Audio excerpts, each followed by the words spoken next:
Si le coronavirus est à l'origine de la plus grosse crise sanitaire dans notre histoire contemporaine, il pourrait être aussi dans les semaines à venir à l'origine d'une très importante crise économique. Une crise annoncée à laquelle chacun tente de faire face avec ses armes. Ainsi, Geoffroy Roux de Bézieux, président du MEDEF, a déclaré que pour lutter contre cette crise, les Français allaient devoir faire un effort collectif. Il faudra bien se poser tôt ou tard la question du temps de travail, des jours fériés et des congés payés pour accompagner la reprise économique et faciliter en travaillant un peu plus la création de croissance supplémentaire. Une déclaration qui demande aux Français après plusieurs mois d'enfermement de travailler plus pour rétablir le manque à gagner de cette période de blocage du pays. L'important c'est de remettre la machine économique en marche et de reproduire la richesse en masse pour tenter d'effacer dès 2021 les pertes de croissance de 2020. Une sortie de la part du patron des patrons qui est loin de faire l'unanimité. Sur les réseaux, des milliers de citoyens se sont offusqués face à cette idée, rejoints par plusieurs responsables politiques comme Xavier Bertrand. Mais qu'est-ce qu'on veut? On veut rendre fous les Français? Un discours identique chez de nombreux responsables de partis et partenaires sociaux. Alors à votre avis, les Français sont-ils prêts à travailler plus pour relancer l'économie?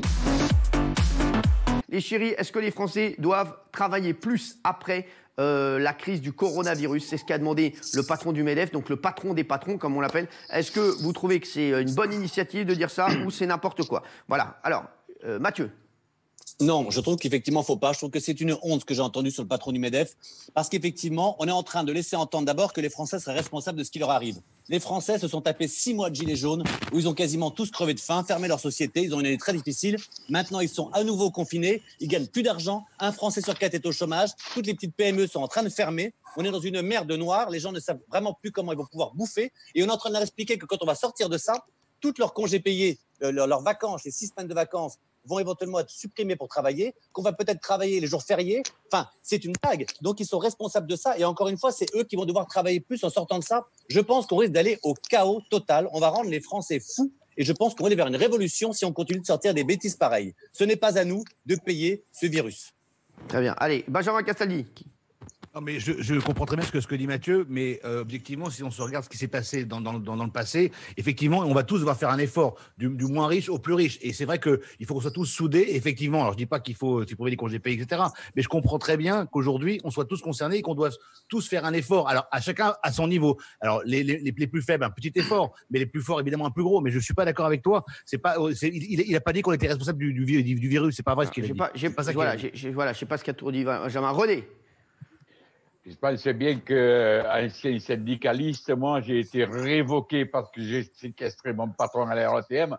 Je pense bien que je ne vais pas dire oui à cette proposition à la con de ministre. C'est toujours les mêmes à qui on demande les efforts. Toujours. Et les patrons, quand c'est qu'ils se remettront en question, qui donneront un peu moins de dividendes aux actionnaires et qui en donneront, parce que c'est bien beau, en ce moment, tout le monde est beau.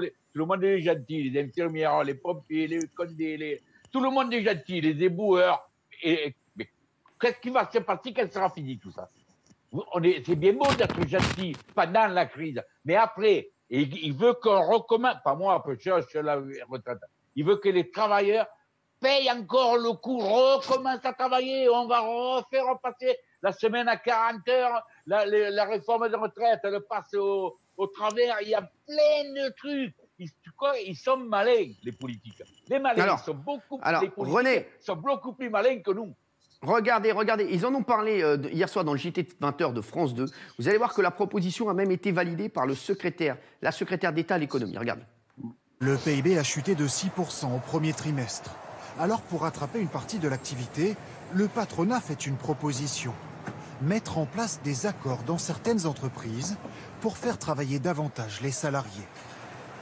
Ils savent bien que si leur entreprise est menacée, leur emploi est menacé, pendant un temps, dans le respect de la loi, je le redis quand même, en accord avec les organisations syndicales, ce n'est pas un sacrifice, c'est un coup de collier. Cela pourrait passer par des heures supplémentaires, mais aussi la suppression de jours fériés ou encore le report de RTT. Alors justement, ils ont demandé aux Français ce qu'ils en pensaient sur France D. Regardez ce petit micro-trottoir qui a été diffusé hier soir. Regarde. Ça paraît pas aberrant, non, situation exceptionnelle, acte exceptionnel. Moi, je suis dans le commerce, on n'aura peut-être pas le choix. Les acquis sociaux doivent rester les acquis sociaux. Je pense que les gens ont assez souffert comme ça pour en plus les faire travailler davantage. Alors, ils ont fait un micro-trottoir avec les personnes qui étaient dans la rue, les rares personnes qui étaient dans la rue, forcément, parce qu'on est en confinement. Jean-Michel Maire, est-ce que tu comprends, toi, ça? Non, moi je comprends pas du tout. Ça sous-entend qu'en ce moment, on est en vacances. On n'est pas en vacances en ce moment, on est confinés. La grande majorité des Français sont stressés parce qu'ils sont confinés, qu'ils bien sûr. ils ont perdu leur cadre. Beaucoup sont ruinés. De plus en plus de gens sont effondrés parce qu'ils ont perdu des membres de leur famille qui sont morts du truc. Et il faudrait nous dire qu'en sortant, on va se prendre un coup de bambou et travailler encore plus. On n'y est pour rien, nous. On a besoin, au contraire, d'avoir de la joie en sortant et pas de se ruiner encore plus au boulot. Alors, Sophie Coste. Je pense qu'il y a un problème de timing, en fait, avec cette annonce. Parce que, malheureusement, je comprends bien ce que dit Mathieu et ce que dit Jean-Michel. On ne peut pas aller contre ces propos-là. C'est vrai que les Français sont rincés, épuisés et ruinés. Malgré tout, je pense qu'on n'aura pas le choix. Je pense qu'il faudra qu'on fasse tous un effort et qu'on mette tous, comme l'a dit le ministre, on sera obligé de mettre un coup de collier, forcément. Pour redresser l'économie, il n'y aura pas le choix. Voilà, j'espère qu'on va écouter bientôt le président dans quelques minutes. Là. Mais on va l'écouter ensemble sur C8. Voilà, j'espère qu'il va prendre la parole, pas pour nous dire des conneries pareilles. J'espère qu'il ne va pas essayer d'enlever les taxes complètes des petits commerces, des entreprises, et non pas les sursoirs. J'espère qu'il va nous dire des choses concrètes qui vont relancer l'économie et les petits commerces et les PME. Pas nous raconter, il va falloir que vous travaillez plus. René,